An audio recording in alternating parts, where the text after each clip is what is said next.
On part du côté de Cancan où des détenus se sont évadés hier, a-t-on appris, avec des armes et tout ce qui a provoqué une peur panique au sein de la ville. Si on ne fait pas attention dans ce pays, un jour, ce sont ces prisonniers. Doucement, laissez-moi aller au bout de mes idées. Oui, parce que je sais ce que je suis en train. Si on ne fait pas doucement, ce sont ces prisonniers qui prendront un jour le pouvoir dans ce pays, là, Boubacar. S'il te plaît. Pourquoi je le dis? Je savais que ça allait glisser. Oui, ça allait glisser. Je le dis à Boubacar et je l'assume parce que les évasions sont devenues fréquentes dans ce pays-là.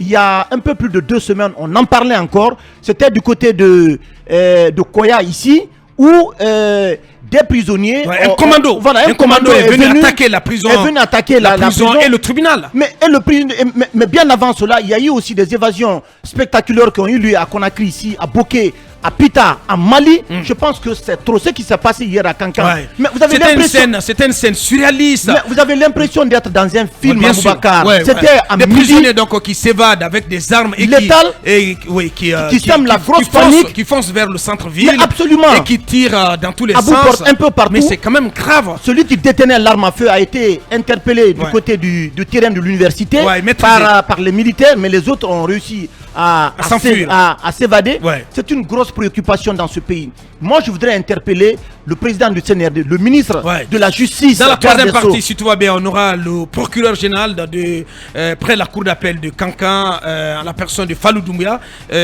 qui va rassembler les éléments pour nous faire un point complet là-dessus. Mais Aboubacar, c'est devenu trop dans ce pays. Ce qui s'est passé hier, nous avons parlé avec des citoyens qui habitent au quartier Gare. C'était une grosse panique.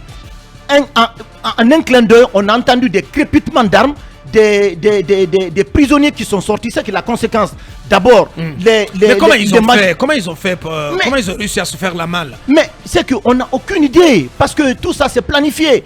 Et on ne peut pas nier la complicité et une présumée complicité des agents pénitentiaires, parce que c'est comme ça se passe souvent. La conséquence, c'est qu'il y a la récidive, il y a la vindicte populaire, et puis il y a les juges, les citoyens qui les ont dénoncés, mais aussi les services de sécurité qui ont procédé à leur interpellation sont tous en danger aujourd'hui. La Guinée ne peut pas continuer à fonctionner dans ce sens-là. C'est choquant, c'est révoltant. Il y a des services de sécurité à l'intérieur du pays. Je parle par exemple des BAC. En attendant, puisque ce sont des prisons qui ont été construites à l'époque coloniale et que la Guinée ne dispose pas suffisamment de moyens pour procéder à leur équipement, à leur rénovation, ce qui doit être fait, puisqu'il y a les services de BAC, les services de sécurité qui sont déployés à l'intérieur du pays, c'est de renforcer la sécurité autour de ces prisons. Récemment, nous étions à Fria. Vous avez vu la prison civile de Fria? Mais c'est extraordinaire. Mais ça ne tient pas du tout. Je pense que le CNRD doit en faire une de ses priorités. La rénovation et l'équipement des prisons. C'est une défiance à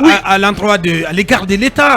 Absolument. Mais des prisonniers qui se retrouvent dans le dehors, c'est un gros danger à Boubacar pour les citoyens, pour les journalistes et tous qui ont contribué à l'arrestation de ces malfrats dans la cité. Merci Basseko. Mais l'icône. Abakar, à part la prison civile de Conakry, la maison centrale, la prison civile de Kindia et Kassa, les autres prisons guinéennes sont des passoires. Ça, il faut le dire. Mais il y a eu des évasions, même de la prison, de la maison d'arrêt de Conakry. Non, je vous dis. Bien sûr. Non, en termes de sécurité, je crois que c'est le haut niveau.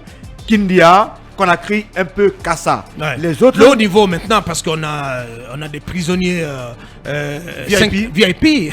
On a tout un régime. Non, même parce qu'on a deux régimes qui sont en prison à Coronti là. Oui. Le régime CNDD et le régime Alpha. Non, et même par le donc gabarit. Deux régimes complets, emprisonnés.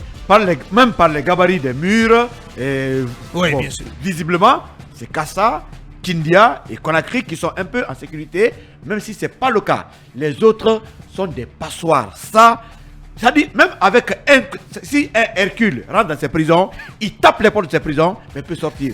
J'ai vu la prison de Forcaria, j'ai vu la prison de Mandia, j'ai vu la prison de quel autre endroit. Mais Abakar, ce ne sont pas des prisons, ce sont des chambrettes où on a mis des enclos. Des enclos simplement. Des enclos. Donc ceux qui des sont murs qu'on a élevés. Parvenir sincèrement. à y sortir. Et surtout, les gardes pénitentiaires ne sont pas armés. À part ceci, aucune sécurité pratiquement autour.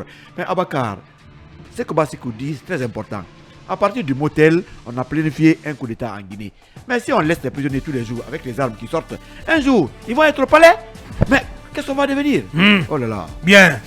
Allez, puisqu'on va y revenir avec le procureur général Fallou Doumbouya, donc on va continuer cette émission Talibé en s'intéressant à Amadou Damaro Camara. Il a été auditionné hier depuis donc son lit de malade au centre à l'hôpital sino-guinéen, ici même dans la commune de Ratoma, et un de ses avocats, Santiba Kouyaté, a laissé entendre qu'il pourrait être présent à la prochaine audience fixée au 5 octobre si son état de santé le lui permet. Oui, au 5 octobre, donc 2 mois avant donc, cette audience qui est un peu présentée comme l'audience de l'espoir de voir enfin Damaro dans le box des accusés devant donc la CRIEF pour se défendre son honneur parce que selon son avocat, Amadou Damaro lui aurait confié ici, je le cite, Damaro a dit au magistrat plutôt qu'on peut perdre de l'argent, mais quand on perd sa réputation,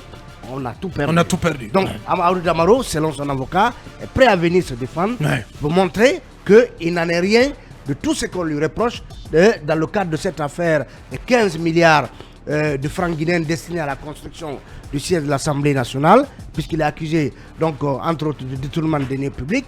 Donc, hier, le juge Kova Zoumanigui s'est encore déplacé, cette fois-ci à l'hôpital sino-guinéen, où, selon l'avocat de Damaro, les échanges ont essentiellement porté, pour ne pas dire uniquement porté, sur l'état de santé de Amadou Damaro Camara. Donc, le fond du dossier n'a pas été évoqué. Voilà, d'une audition sur le fond du dossier n'a pas eu lieu, et donc on espère que Damaro puisse comparaître le 5 octobre prochain. Est-ce que ça laisse penser que son état s'améliore considérablement par rapport à Kassouri? C'est la question que j'avais envie de poser. Voilà. Est-ce que le fait de penser qu'il pourrait être présent à l'audience du 5 octobre peut nous amener à croire que son état de santé s'est un tout petit peu amélioré? Oui, puisque contrairement à ce qu'on nous a décrit de l'audition de Kassouri Fofana, qui répondait par la mimique, par la gestuelle, Damaro a pu donc échanger avec le juge Kova Zoumanigui, donc donnant même l'assurance de pouvoir être là à la prochaine audience. Ça nous amène à penser que Damaro se porte mieux. Mais est-ce que les deux personnalités, Kassouri et Damaro, présentent le même tableau clinique? Ce n'est pas évident. Ce n'est pas évident. Toujours est-il que dans ce dossier des 15 milliards, tous les concernés ont comparu, à l'exception de, bien évidemment, Luceni qui est décédé avant l'ouverture donc de ce procès.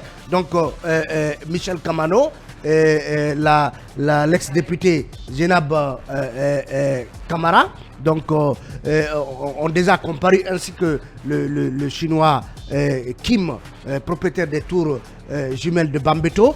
Donc, le seul accusé qui dans ce dossier n'a pas comparé devant la CRIEF, c'est Amadou Damaro. Donc si cela peut avoir lieu le 5 octobre prochain, ça veut dire qu'on devrait s'acheminer vers un procès complet qui aura permis, ou bien qui aura vu en tout cas l'ensemble des protagonistes s'expliquer sur les faits qui leur sont reprochés. Bien.